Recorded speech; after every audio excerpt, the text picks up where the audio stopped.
Transgender and gender nonconforming people are at a higher risk of violence when they are in situations where they are separated by their sex, such as in prisons, jails, and immigration detention centers. In the United States, these facilities still rely on what's on a birth certificate rather than how the individual identifies. This leaves this population susceptible to attacks, not only by other prisoners, but by staff as well.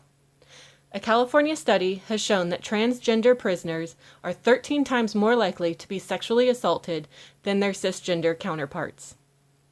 One way prisons try to limit this violence is by placing these prisoners into solitary confinement.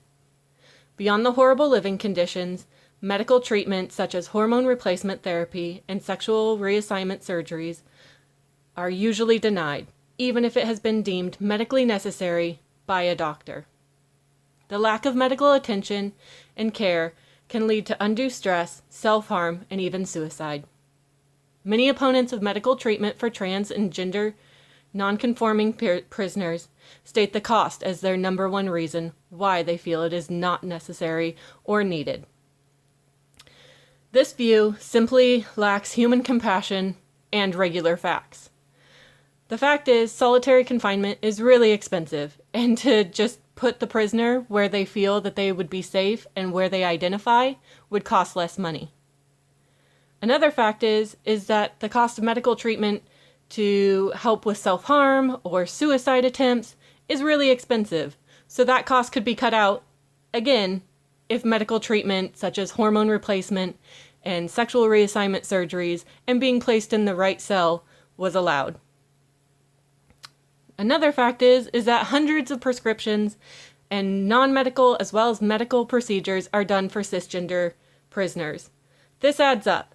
So this cost is already there. It's already built into every prisoner that is in jail. There is going to be a cost for medical treatment.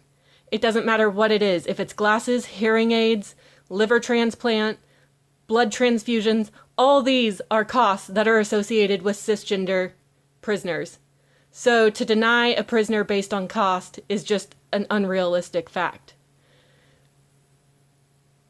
All this comes down to is that basic human compassion is needed. Transgender and gender nonconforming prisoners are still prisoners and people, just like anybody else that is a prisoner or a person. And they deserve the same rights and the same access to medical treatment as all the other ones.